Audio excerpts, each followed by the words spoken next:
Gravar, então.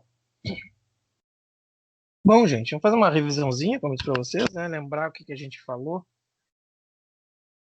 antes do Natal. A gente estava falando de controle da pressão arterial. E sobre controle da pressão arterial, a gente viu dois mecanismos, né? Mais precisamente vimos um e meio, né? Mas eu falei para vocês que nós temos dois mecanismos, que é o mecanismo que é o mecanismo neural e outro mecanismo é o mecanismo renal.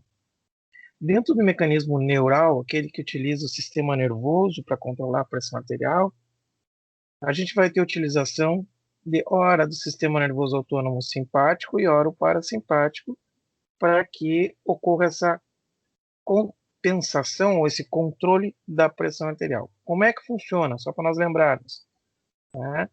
Nós temos receptores de pressão bem na curva da aorta, aqui, ó, e na bifurcação das carótidas, nos dois lados, né, as duas carótidas, duas bifurcações. Estou mostrando um lado só, mas a termos de não ficar tão poluída a imagem. Tá? Então, bifurcação da carótida e curva da aorta, a gente tem os tais de baroreceptores, são receptores de pressão. Eles percebem o estiramento, a pressão dentro do vaso sanguíneo. Se a pressão estiver normal para o indivíduo, em média 120 milímetros de Hg, né, se tiver nesse sentido, ele vai sempre estar informando essa quantidade em um centro vasomotor no tronco cerebral. Então, ele vai estar constantemente informando, e esse centro vasomotor percebe que o normal dessa pessoa, no caso aqui é 120, vai manter normal desse jeito, deixa tocar a ficha. Qualquer alteração que ocorra, tanto para mais ou para menos pressão dentro do vaso, vai ser percebida por esses baroreceptores. E eles vão mandar informações. Ora informações maiores, ora informações menores. Qualquer variação nessa informação vai ser percebida pelo centro vasomotor e vai ser modulada por ele, né, interpretada por esse centro, sendo que se receber mais estímulos é porque a pressão aumentou, se receber menos estímulos é porque a pressão diminuiu, e se a pressão aumentar, ele vai utilizar o centro nervoso autônomo para baixar. Se a pressão subir, ele também vai utilizar o centro nervoso autônomo para baixar. E se a pressão diminuir, melhor dizendo, falei duas vezes a mesma coisa, se a pressão diminuir, vai utilizar do sistema nervoso autônomo para aumentar essa pressão. Mas aumentar e baixar até quando?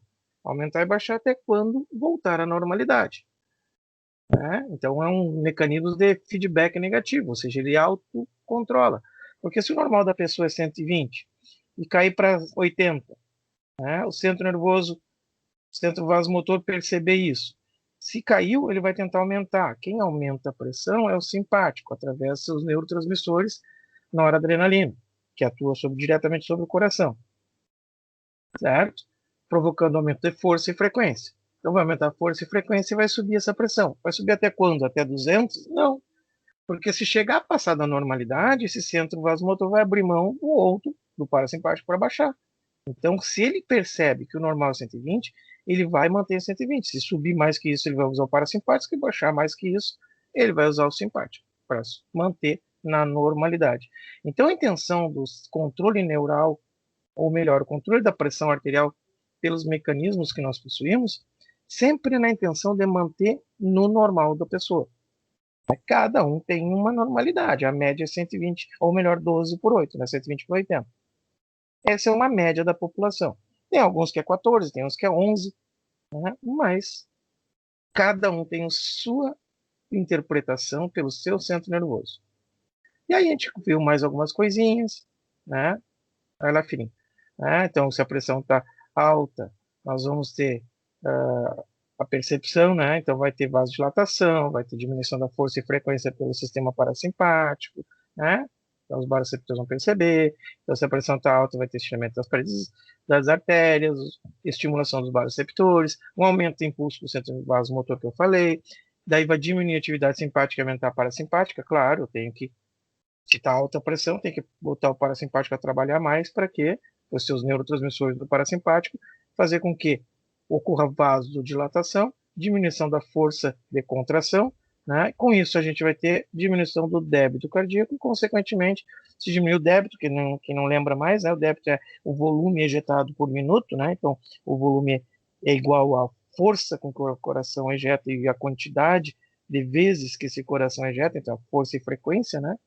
Então, se diminuir a força, está diminuindo o débito, tá? E aí, então, com isso, a gente volta a baixa, estava a pressão alta, a gente baixa para a pressão em níveis normais, certo? Em caso de hipotensão, mesma coisa, então a pressão baixa vai fazer mecanismo para que aumente a pressão. Ou seja, se a pressão está baixa, vai diminuir o estiramento, a pressão está lá baixa. Diminui o estiramento, diminui o estímulo do centro vasomotor, então aumenta a atividade simpática, né? Vasoconstrição, aumenta a força, consequentemente aumento do débito e aumenta a pressão arterial, tá? Aí eu falei para vocês que é muito rápido, né? Então ele é rápido, esse mecanismo neural, ele funciona mesmo, ele é ativo, ele é rápido, certo? Ele, em 2 minutos, no máximo 5, né, de 2 a 5 minutos, ele consegue dobrar a pressão arterial ou diminuir a metade, certo? Então dobra a pressão. Se vocês estão em 80, ele conseguiria jogar a 160, mas ele não quer, ele joga até 120, que é tudo normal, tá? Se vocês estão em 250, ele consegue trazer a metade, 125. Ah, mas meu normal é 120. Pois é, ele traz a metade. Tá? Então ele consegue fazer isso. Metade, em média, né? Tudo é média, né, gente? Biologia não é matemática. Mas ele e é muito rápido. De 2 a 5 minutos ele funciona. Funciona através do controle da pressão dentro dos vasos, né? Pelos vasoreceptores. E eu falei para vocês que ele não é confiável a longo prazo, pois ocorre adaptação. Lembra que eu falei do fumante, que o cara fuma gradativamente, vai ficando percebendo ou achando esse centro nervoso, centro vasomotor no tronco, vai achando que o normal dessa pessoa, de tanto estímulo, e tanta pressão subir e tentar se manter alta, ele começa a pensar, ou começa a perceber, ou achar que o normal desta pessoa é, em vez de 120, é 160, por exemplo. E aí manter essa normalidade, certo? E aí a pessoa não tem mais aquele estímulo simpático, não tem mais aquele estímulo parasimpático, melhor dizendo, né? Porque a pessoa normalmente que fuma diz que se acalma quando fuma, claro. Se aumenta a pressão, tem um incremento do parasimpático para baixar, a acetilcolina liberada no coração e pelo nervo vago em todos os tecidos, acaba uma calmaria. Tu baixa a tua pressão, tu te relaxa, né? Então ocorre aquele mecanismo de controle do parasimpático. Só que daí, se o centro vasomotor começa a perceber que a pressão alta, 160, por exemplo, é o normal, não vai ter mais o estímulo do parasimpático para que tenha essa baixa da pressão. E aí, então, ele se adaptou. E aí a pessoa, então, começa a fumar mais cigarros por dia, porque não está sentindo aquela calmaria, começa a tomar um cafezinho junto, e assim vai. Né? O mecanismo de adaptação. Ele se adapta facilmente, certo? Ele é muito bom, funciona mesmo, mas a longo prazo ele acaba se adaptando. Tá? E quando se adapta, então a gente tem um outro mecanismo que é o renal. Mecanismo renal, e aí agora eu vou ampliar aqui, a gente vai começar a falar, eu já falei de um pedacinho dele, né? Mas só para relembrar ainda. Tá? Então o mecanismo renal, aqui dizer o mais importante, eu mantenho aqui só para, na verdade tudo é importante, né? Mas é que a longo prazo ele é ele que funciona, tá? Ele é dividido em dois mecanismos, assim como o neural também tinha dois mecanismos, né? A gente fala os dois simultâneos, mas é um mecanismo de atuação do simpático ou um mecanismo de atuação do parasimpático. Se a pressão está baixa, o simpático atua para levantar, para aumentar. Se a pressão está alta, o parasimpático atua para baixar. Todo sempre pensando na normalidade. Aqui também tem dois mecanismos. Um quando a pressão está alta e outro quando a pressão está baixa. O mecanismo quando a pressão está alta, eu já falei para vocês, é aquele mecanismo chamado hemodinâmico. E o hormonal, quando a pressão está baixa, nós vamos ver hoje. Tá? Então, o hemodinâmico é muito fácil, tranquilo. A pressão está elevada. Se a pressão está elevada, tem muita pressão dentro dos vasos sanguíneos. Todos os capilares sanguíneos, todos os vasos perfuradinhos, que tem fenestras, que tem furinhos, né, que são os capilares, todos eles estão percebendo pressão elevada. Por isso o risco de acidentes vasculares quando nós temos uma pessoa hipertensa. Porque a pressão está muito alta nesses vasos. E se vocês lembrarem lá dos capilares, os capilares não têm uma parede muscular.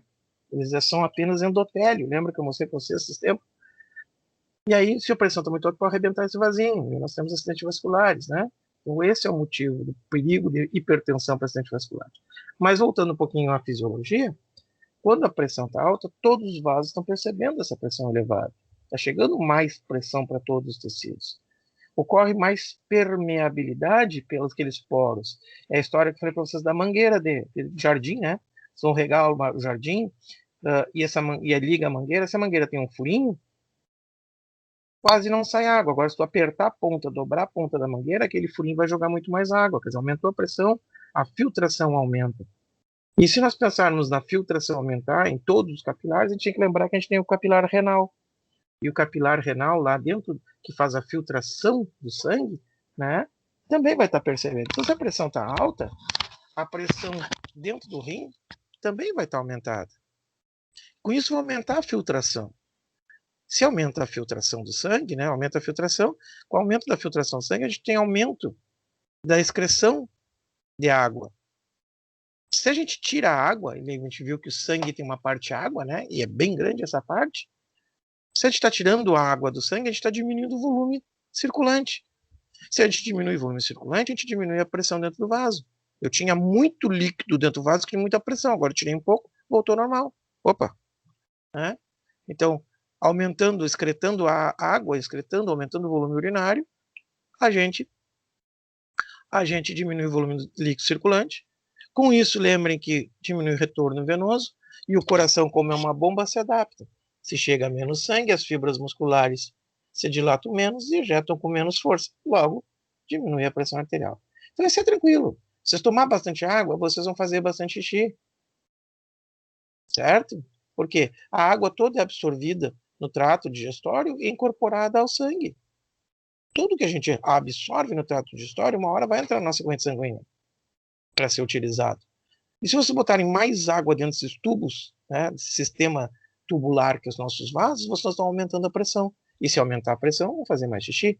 Da mesma forma, se tomar um cafezinho, pode tomar uma tacinha de cafezinho de 100 ml. Vão fazer 500 ml de pipi. Por quê? Porque não foi o volume urinário, e sim a pressão arterial pela cafeína que foi aumentada. Então, qualquer motivo que faça com que aumente a pressão arterial, vocês vão ver que vocês vão aumentar a diurese, né? Vão aumentar a diurese para que ocorra diminuição da pressão arterial. Tá? O álcool, a cerveja. Por que toma cerveja da montão e então faz esse tipo? Primeiro que toma um monte, né? Toma 5 litros de cerveja. Então é 5 litros de líquido a mais na circulação. Tem que fazer no mínimo 5 litros de pipi para tirar isso de volta. E outra que o álcool é hipertensivo. Tá? Então já estão 2 mecanismos aí. E só o álcool por si só já aumenta a frequência cardíaca. E aí não aumentamos o débito cardíaco, né? Tá? Então esse aqui é um mecanismo hemodinâmico. É simples. Aumenta a pressão, faz mais xixi, diminui a pressão. Pronto. Tá? Mecanismo tranquilão. O próximo.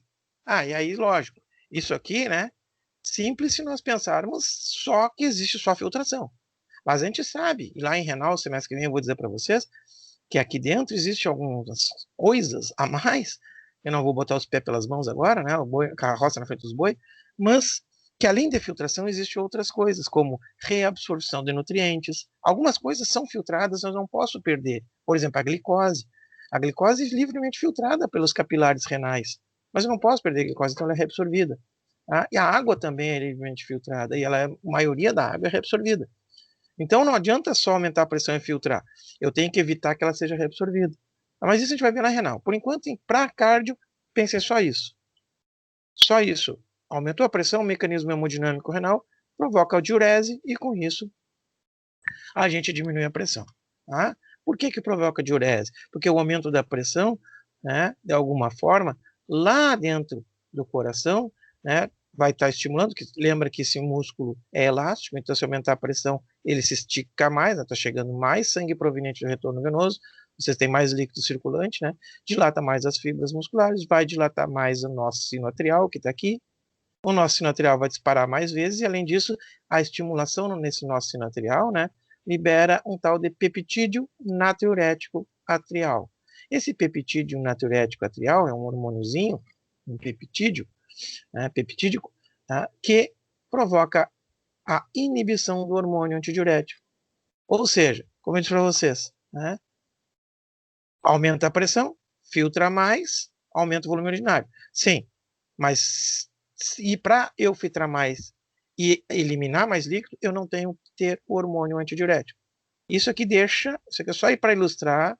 Semestre que vem, em renal, eu explico bem detalhado, tá? Como é que ocorre isso. Mas, basicamente, o hormônio antidiurético, o ADH, o hormônio antidiurético evita a diurese. Toda aquela água filtrada vai ser reabsorvida, vai ser recolocada para dentro do nosso organismo de novo, tá? Essa é a intenção. Mas então, se não tem o hormônio antidiurético, a água filtrada não consegue ser reabsorvida, e aí sim nós temos um grande volume, né? Ou seja, uma grande excreção de água, tá? Pelos rins. Certo? E sódio, né? Deixa para ser mais que vem. Tá? E também vasodilatação, porque a gente sabe que a vasoconstrição aumenta a pressão e vasodilatação diminui a pressão. Ou seja, vasodilatação vai diminuir o retorno de sangue para o coração. Vai ter menos sangue chegando, adaptação, aquela, né, mecanismo de Frank e Starling, adaptação intrínseca do coração, que é onde chegando menos, dilata menos, contrai com menos força. Tá. Então, agora sim, né? Se nós temos, então, tudo que eu falei num resuminho aqui, né? Então, a diurese, né? Então, eliminando mais líquido. Essa diurese vai diminuir o retorno venoso, o que vai diminuir o débito cardíaco, então nós vamos trazer a pressão arterial para níveis de normalidade. Da mesma forma, porque lá naqueles capilares renais, a gente vai ver renal, semestre que vem, existe umas célulazinhas chamadas células ultramedulares que vão perceber isso aí. E aí nós vamos ter vasodilatação, vasoconstrição daquelas arteriolazinhas de acordo com isso. Tá? Como eu disse, para cardio, ótimo se vocês entenderem isso. Mecanismo hemodinâmico. Tem muito líquido, tem muita pressão arterial, diurese, com diminuição, então, de líquido circulante e, consequentemente, diminuição do retorno venoso, que vai diminuir então, o retorno de sangue para o coração, o retorno venoso. Com isso, diminui a força e a frequência, o débito cardíaco, ejeta com menos força, o que reflete na diminuição da pressão arterial. Certo? Agora sim, hoje, a partir de agora, né? Então, agora a gente pode dizer que é a aula mesmo. Tudo o que eu falei agora, a gente já tinha falado antes do carnaval, antes do Natal, e agora então a gente passa para uma coisa nova, tá? Que é o mecanismo hormonal, renal, né? Ainda falando de rim. Então, quando a pressão está alta, pelo mecanismo neural lá, sistema nervoso, quando a pressão está alta, a gente tem um mecanismo para baixar, que é a pressão é controlada então pelo sistema nervoso autônomo parasimpático. Quando a pressão está baixa, o neural controla com o simpático. O sistema renal para controle da pressão arterial funciona da mesma maneira. Quando a pressão está alta, o que faz? Filtra mais, diurese, baixa a pressão. Agora, quando a pressão está baixa, entra em contraste um mecanismo, entra em ação um mecanismo hormonal. O rim tem capacidade de secretar hormônios. Tá? Um dos hormônios a gente já viu, né? A eritropoetina, que eu falei para vocês lá em sistema vascular. Eritropoetina é um hormônio que vai sinalizar para a medula óssea produzir mais células sanguíneas. Tá? Principalmente quando a gente está em baixa oxigenação nos tecidos, né? Outro hormôniozinho, a gente vai ver, outra substânciazinha, que a gente vai ver a tal de renina, tá? A renina é um outro hormôniozinho renal. Então, o rim tem diversas funções, a gente vai ver semestre que vem, mas já sabemos, pelo menos agora, isso aqui tudo vai ser repetido semestre que vem, para relembrar, mas já vamos de antemão saber que existe um mecanismo renal para controle da pressão arterial. Como é que funciona? Bem, a gente já sabe que então ele vai funcionar quando a pressão estiver baixa. Toda vez que a pressão arterial estiver baixa e for sentida essa pressão arterial pelos rins, né? E aí eu quero frisar bem isso para vocês, é a pressão baixa no rim, não necessariamente a pressão baixa no coração. Então, às vezes, já notem que eu já vou falar uma coisa, às vezes ocorrem algumas falhas. Se vocês tiverem, por exemplo, um tumor, Deus o livre, mas tiver um tumor ou algum local comprimindo antes de chegar no rim uma artéria, vai chegar menos sangue no rim. E o rim pode perceber pressão baixa e desencadear esse mecanismo. Então, ele não é tão seguro assim. Entenderam? Ele não é tão seguro também. Sempre tem falhas. Mas, digamos que a pessoa é totalmente normal, não tem patologia nenhuma, não tem nada, então o que acontece?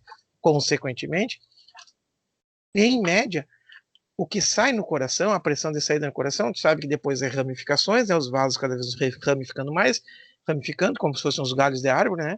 Cada vez vai ficando mais estreitos os vasos e mais ramificados. Então, lógico que a pressão vai sendo dividida. Em média, no coração, no rim, vai chegar em torno de 55, vamos botar metade, tá? 50% do que é ejetado pelo coração. Então, se a pressão de ejeção está em 120, no rim vai chegar em média 60. Tá? Semestre que vem a gente fala de novo e a gente dá os valores mais corretos. Mas chega a metade. Então, para o rim, está chegando sempre metade do que é ejetado lá, tranquilo.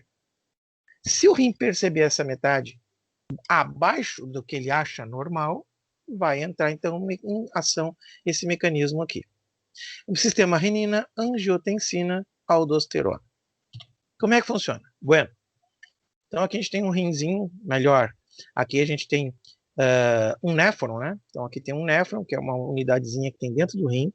Um ser humano tem cerca de 4 milhões de néfrons, né? Em cada um dos rins.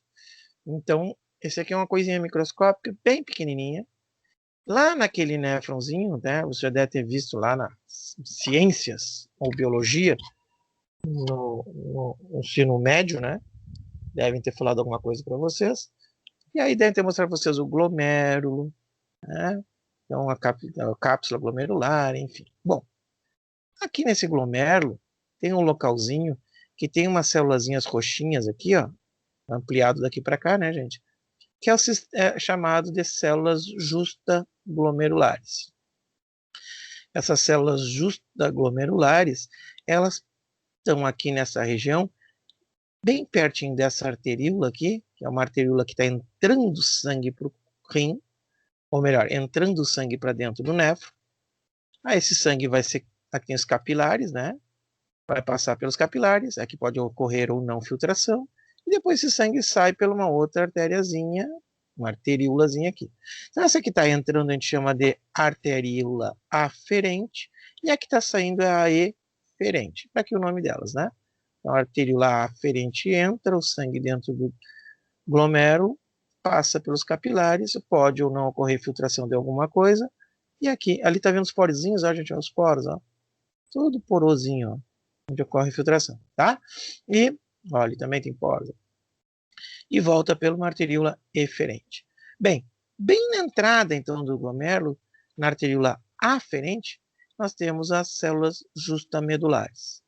Tá? Essas células justamedulares, elas produzem, elas percebem a pressão aqui dentro do tubo, né? Semelhante ao que acontece com aquelas células lá, os baroreceptores, elas percebem a pressãozinha, e elas produzem uma substância chamada pró-renina. A pró-renina é um peptídeozinho, né? Um hormôniozinho, tá? Hormôniozinho proteico que fica aqui dentro guardadinho. Quando a pressão é percebida aqui que é baixa, essa pró-renina é secretada. Quando ela entra na corrente sanguínea, ela é ativada, então ela começa a se chamar renina. Tá? Então, o que acontece? Quando a pressão cai no rim, secreta a renina. A pró-renina é um mecanismo com que ela é armazenada. Essas designações pró, depois lá em gastro a gente vai ver bastante de gênio, né, pepsinogênio, isso são designações, assim, são nomenclaturas para mostrar que elas são armazenadas inativamente, tá? Então, quando ela está armazenada, ela não está ativa, tá? Então, ela entra na corrente sanguínea e logo que ela entra na corrente sanguínea, ela é chamada renina, porque ela está na sua forma ativa. Enfim, pressão baixa no rim, percepção pelas células justamedulares, secreção da renina, tá? Secreta a renina. Bueno, então, a pressão está baixa, né? O rim secreta a renina. E aqui tem um vaso sanguíneo azulzinho, então é a veia cava, né? Ó, secreta a renina que entra na corrente sanguínea. E eu não me lembro se eu falei para vocês, mas se eu não falei, já falei sim quando eu falei em a diferença de noradrenalina para adrenalina, né? E eu disse para vocês que a principal diferença da nor para adrenalina é que a adrenalina é um hormônio e a nor é um neurotransmissor. Qual é a diferença? Qual é a diferença de neurotransmissor e hormônio? Neurotransmissor é liberado na fenda sináptica, seja entre um neurônio e um músculo ou um neurônio e outro neurônio. ou o neurônio é uma glândula, né? E o hormônio é secretado por uma glândula endócrina dentro da corrente sanguínea. Então, obrigatoriamente, o hormônio, a designação de hormônio se dá para aquelas substâncias produzidas endogenamente que caem na corrente sanguínea e afetam as células ou conjunto de células em outros locais. Tá? Então, aqui, ó, essa renina caiu na corrente sanguínea. Então, a pressão está baixa, o rim secretou renina. Tá? Secreta renina. Ó, e aqui está a renina, um vaso sanguíneo, né? A renina está dentro do vaso porque foi secretada, porque a pressão estava baixa. Pressão baixa, rim secreta renina. Entrando na corrente sanguínea, essa renina se liga a uma proteína plasmática chamada angiotensina. Ou melhor, desculpe, angiotensinogênio. Tá? O angiotensinogênio. Então, a renina se liga ao angiotensinogênio, e aí esse angiotensinogênio ligado à renina dá a formação, né, produz a angiotensina 1. Essa angiotensina 1, essa molécula, né, esse hormôniozinho circulante, ele não faz quase nada. Tá? Não serve para pouquíssima coisa. É um fraco vasoconstritor, fica circulando em cerca de 30 minutos, depois é metabolizado pelo fígado e perde as suas ações. Quase não serve para nada. Tá? Então, revisando. Pressão baixa, rim percebe, células justamedulares secretam renina. Renina entra na corrente sanguínea, se liga a uma proteína plasmática chamada angiotensinogênio, e essa ligação produz a angiotensina 1. A angiotensina 1 é um fraco vasoconstritor, não serve para praticamente nada. Tá? Porém, né, então essa angiotensina 1 está dentro do vaso sanguíneo, vai circulando. Sai do rim, vai via cava, entra no coração, o coração ejeta, vai para o cérebro, volta para o coração, vai para o pé, volta para o coração, daqui a pouco passa por um órgão chamado pulmões. Os pulmões, o pulmão. Tem um aqui, o outro aqui não foi colocado para não tumultuar a imagem, né?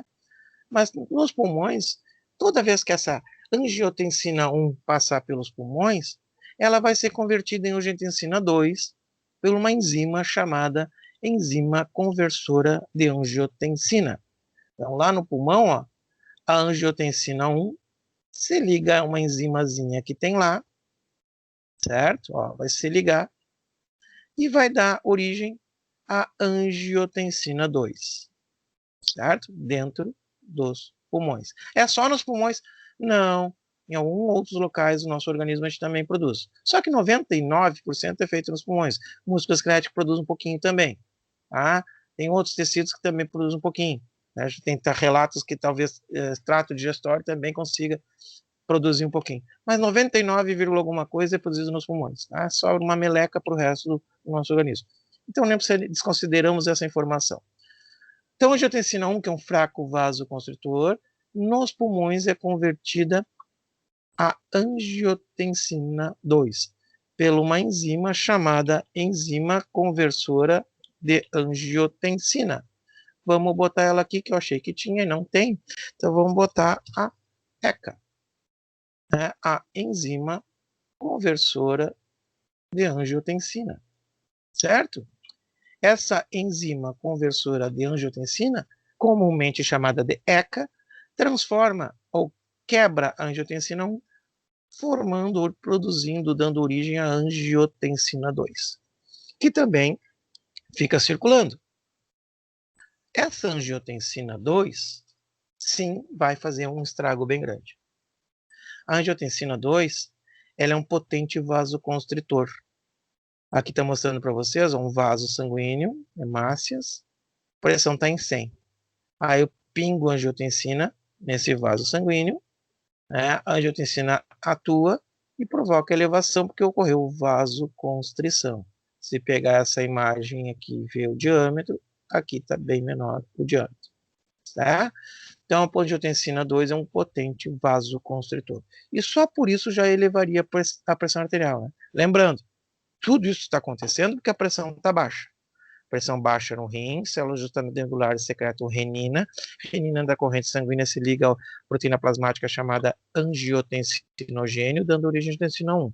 A angiotensina 1 fica circulando, ao passar pelos pulmões é convertida em angiotensina 2, que é um potente vasoconstritor, provoca vasoconstrição e, consequentemente, aumenta o volume de líquido que chega ao coração, ou seja, aumenta o retorno venoso.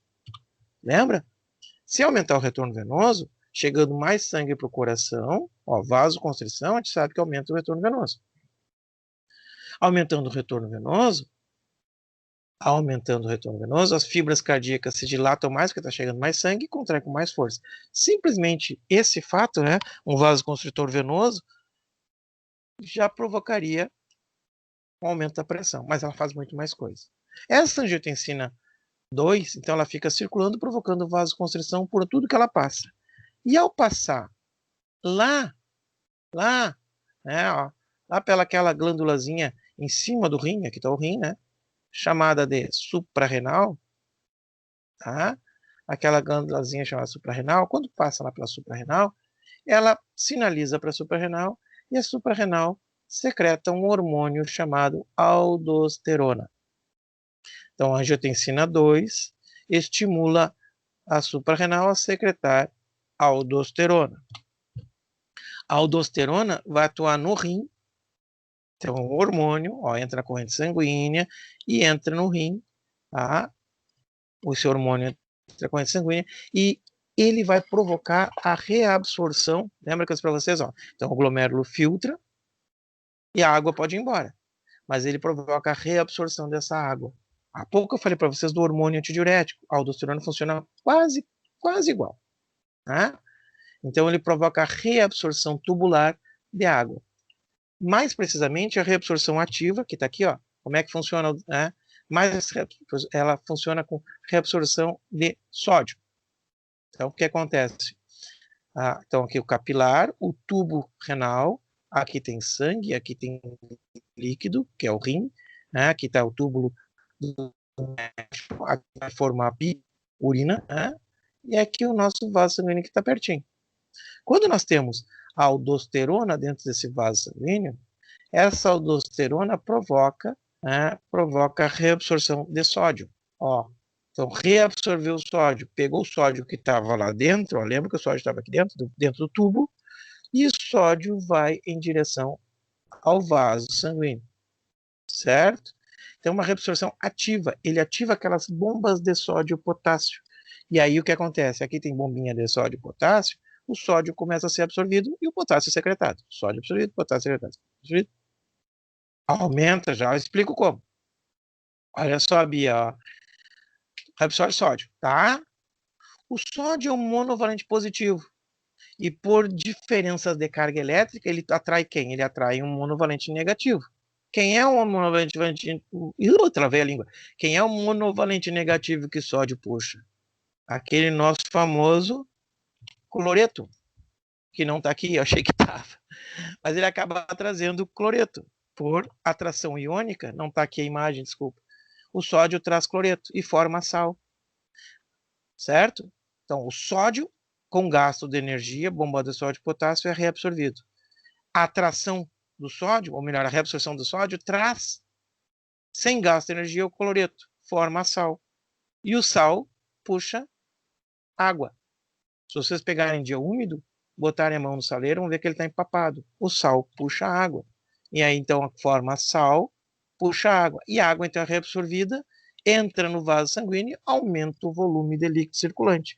Aumentando o volume de líquido circulante, mais uma vez. Tá aqui, aumenta o volume de líquido circulante, aumenta o retorno venoso. Se aumenta o retorno venoso, as fibras musculares dilatam mais, contraem com mais força, mais frequência, o que aumenta o débito cardíaco, consequentemente, aumenta a pressão arterial.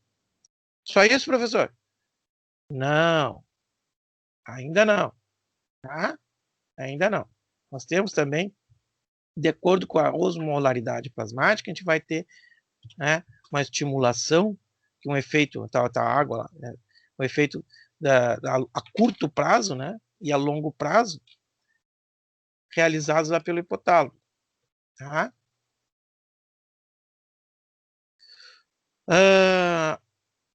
O próprio, se nós tivermos, se tudo isso aqui, se tudo isso aqui que aconteceu, tá, não conseguir aumentar a pressão arterial, se isso aqui não conseguir aumentar a pressão arterial, se nós não tivermos líquidos, por exemplo, tu está desidratado, tá? Isso nós estávamos falando tudo em ações normais. Agora tu está desidratado, não tem água para absorver. Tu puxa sal, puxa isso, puxa aquilo, não puxa água para aumentar a pressão. Então, se a osmolaridade do plasma continuar baixa, né, lá no hipotálamo, nós vamos ter uns receptores, são chamados osmoreceptores, que percebem a pressão osmótica, e se a longo prazo a gente não conseguir aumentar o volume circulante, né, poliúria, hemorragia, por exemplo, como é que eu disse agora, desidratação, tudo isso pode diminuir o volume circulante e, consequentemente, a pressão continua baixa. Né? O mesmo rim trabalhando, secretando renina, fazendo isso aí, não consegue porque vocês estão sem líquido, estão desidratados. E aí o que acontece? Lá nesse hipotálamo, imagine um cacho de uva, um cachinho de uva bonito, assim, que vocês comeram na ceia de Natal. Tá? Aqueles são os osmoreceptores dentro do hipotálamo. Esses osmoreceptores, cada grãozinho de uva está cheio d'água, em volta deles está cheio de capilar sanguíneo. Então o que acontece? Olha como é que acontece. Quando os vasos sanguíneos estão com bastante líquido, vai de onde tem mais para onde tem menos, né? Então, o vaso sanguíneo tem líquido suficiente, a água sai do capilar e vai em direção aos grãos de uva, ou melhor, aos receptorzinhos, e esses receptores ficam cheinhos d'água, com aquelas grãos de uva bonito, né? Que vocês vão comprar uva, olha que uva linda, né? Tudo entumecido, cheinho d'água. Quando vocês estão desidratados, tem alguma hemorragia que perde líquido, né? Poliúria tá aqui, diarreia, quer dizer, qualquer motivo que diminua o líquido circulante, vai de onde tem mais para ter menos também. Ou seja, onde tem mais água dentro do grãozinho de uva do que no capilar que está ao redor. Tem mais água dentro do osmoreceptor do que no capilarzinho. Então a água sai do osmoreceptor, do grão de uva, que eu estou dizendo para vocês, em direção ao capilar, desidratando esse capilar, esse grão de uva. E é o grão de uva murcha. Parece uma uva passa agora. Certo? E quando essa uva passa murcha, fica bem murchinha, as paredes internas dessa uva passa se tocam. E esse é o estímulo para a secreção do hormônio antidiurético. Então, quando vocês estiverem desidratados, vocês vão secretar hormônio diurético. Não desidratado e cair em cama, né? Mas qualquer motivo que tenha um menor volume circulante e a líquido sair dos osmoreceptores de vocês vão ter desidratação no osmoreceptor e aí, então, secreção do hormônio antidiurético. O hormônio antidiurético, lá naquele túbulo, diferente do que acontece com a aldosterona puxa sódio ativamente e vem a água de graça. Tá? Só que a água que vem de graça é dependente de quantidade de sódio. Se eu tiver só 5 sódio puxando, eu vou puxar só 5 águas. Né? Vamos pensar assim. Agora, o hormônio diurético, não, ele abre canais para a água. Além disso, né, tem alguns locais nos tubos renais, que a gente vai ver semestre que vem, que a água só passa pelos canais de água. E se esses canais estão fechados, pode puxar sódio, a água não vem. Pode puxar sódio, que a água não vem. Tá? E aí o que acontece aqui? Ó? O hormônio diurético abre os canais de água, chamada aquaporinos. Os aquaporinos são canais de água. Então, o hormônio diurético atuando, a água sai do tubo direto do vaso sanguíneo. Certo? Então, a curto prazo, né? O hormônio diurético faz o quê? Estimulação do centro da sede. Você se com sede, a vontade de tomar água. Tá? Que mais? A curto prazo, estimulação do centro da fome. Também para vocês comerem alimentos salgados. Às vezes vocês estão loucos para comer um salgadinho. Vontade de comer uma batata frita bem salgada. A pessoa diz, eu tenho um bombom aqui na minha bolsa. Não quero doce, eu quero salgado. Por que vocês estão sentindo vontade de comer alimento salgado e não doce? Possivelmente o centro da fome está sendo estimulado pelo hipotálamo para que vocês comam um alimento salgado, porque sal vai puxar água. Se vocês comerem alimento salgado, vai dar sede, vão tomar mais água. E o sal circulante vai puxar água. Por isso que bota sal embaixo da língua, para ser absorvido rapidamente, entrar na corrente sanguínea e começar a puxar líquido.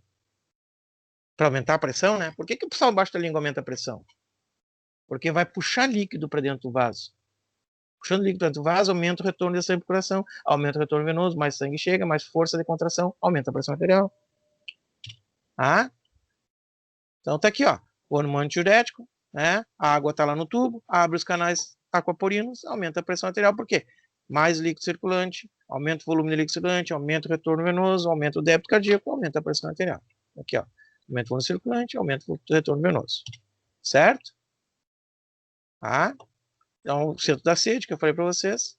E, para terminar, eu sei que vocês têm aula daqui a pouquinho, mas eu vou terminar aqui. Então, aqui tem o complexo justamedular, que eu mostrei para vocês, que secreta renina, né? É aqui um resumozinho que diz assim, ó, o rim, né? Tem uma pressão dando baixa. O sistema renina, angiotensina, aldosterona. O rim secreta renina, que vai se conjugar ao angiotensinogênio, que é uma proteína produzida pelo fígado, formando a angiotensina 1.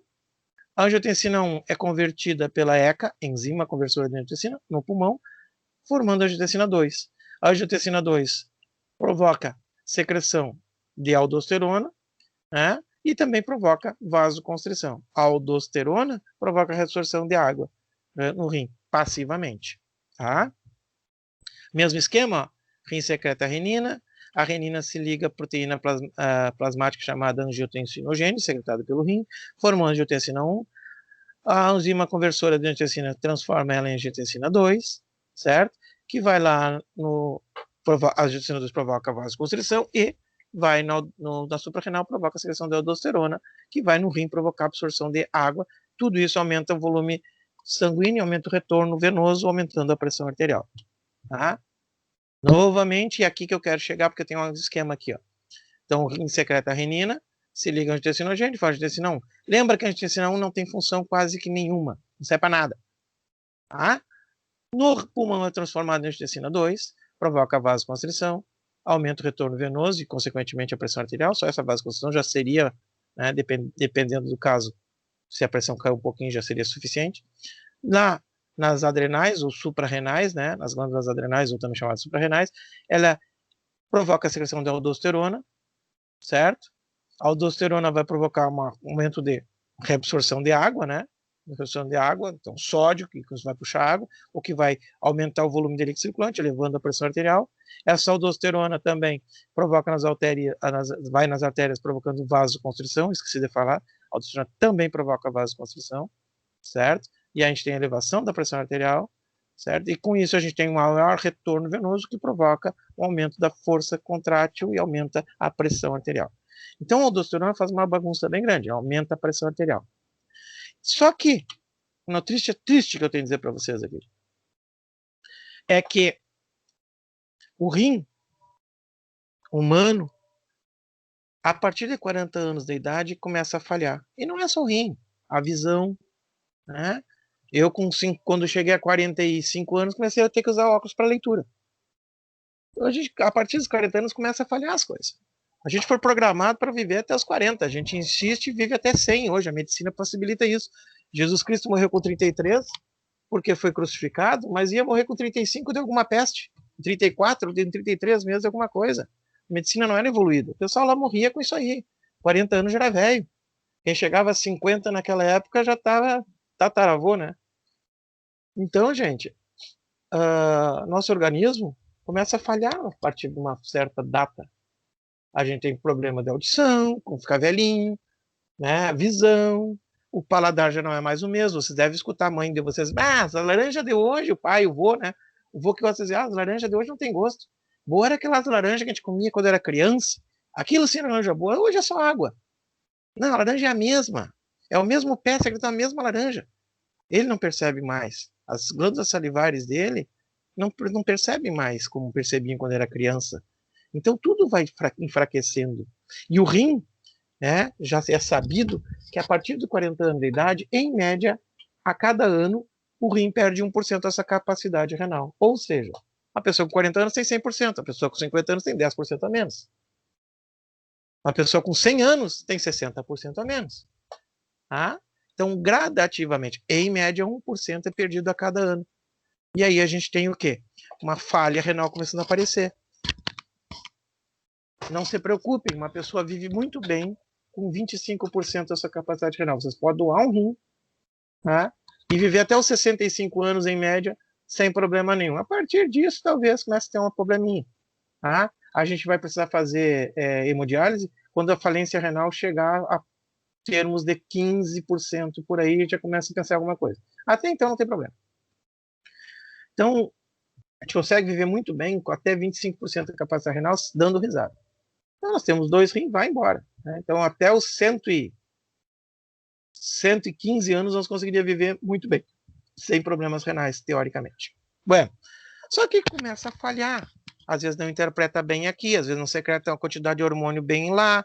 E o que acontece? Eu disse para vocês quando comecei essa parte que isso tudo que ocorre, a secreção de renina, é por interpretação renal. Se nós tiver algum problema que ocorra a interpretação renal errônea, ele vai fazer toda essa bagunça, mesmo a pressão arterial no coração estando normal. E se vocês pegarem bulas de medicamentos que controlam a pressão arterial, principalmente para pessoas idosas, né, que a gente diz pessoas senis, pessoas na terceira idade, a maioria desses medicamentos, vocês vão olhar lá, mecanismo de ação, atua através da inativação da ECA, atua inibindo a ação da enzima conversora de angiotensina, atua no pulmão diminuindo a conversão da angiotensina 1 em 2. Vai estar uma coisa mais ou menos assim. O que acontece? O coração, vamos botar uma situação hipotética aqui, a pessoa está com 60 anos, o coração está 120 por 80, ou 12 por 8 normal, legal, mas o rim já começou a dar pau. O rim já começou a interpretar errado. E o rim acha que a pressão está chegando para ele ruim. E aí desencadeia o sistema renina, angiotensina e aldosterona e aumenta a pressão arterial. Então, a pessoa com 60 anos, muitas vezes, a maioria dos problemas de hipertensão a partir dos 50 anos, 50 e poucos anos, é por falha renal e não cardíaca. A pessoa hipertensa, e pode notar, começou a ficar velhinho, já tem problema de hipertensão. Por quê, né? Por causa disso. O rim, então, começa a interpretar errado e secretar renina e provocar aumento da pressão arterial. Então, a pessoa com 60 anos começa a ficar hipertensa, não porque o coração está pirado, porque o rim começou a dar pau. Ele começou a interpretar errado. Tá? E o que acontece? Aí você dá para essa pessoa um mecanismo que inibe a ação da enzima conversora de angiotensina, né? Tá? Inibe a ECA, enzima conversora de angiotensina, lá no pulmão. Então a pessoa interpreta mal, o rim começa a interpretar mal, mas ele não produz, não transforma mais angiotensina 1 em 2, porque a enzima foi bloqueada, e aí para aqui. O rim continua interpretando errado, só que a pressão arterial do cara não sobe. E ele mantém a vida numa boa. Tá? Se vocês tiverem vô, conhecido, vó, mãe, né? A pessoa, como eu disse, a partir de 60, 60 e poucos anos, que tem probleminha de hipertensão, dá uma olhada no medicamento dele lá, se não é, o mecanismo de ação não é sobre a ação sobre a inibição da conversão da angiotensina 1 sobre a 2. Inibe a inibição da enzima conversora de angiotensina. Tá? Só isso que era para ilustrar a aula de hoje. Para amanhã fica insuficiência cardíaca. Tá, meu povo? Vamos lá. Isso aumenta. Isso. Tá? Então era isso, meus queridos. Muito obrigado por enquanto. Tem alguma dúvida? Para a gravação? Não vai parar.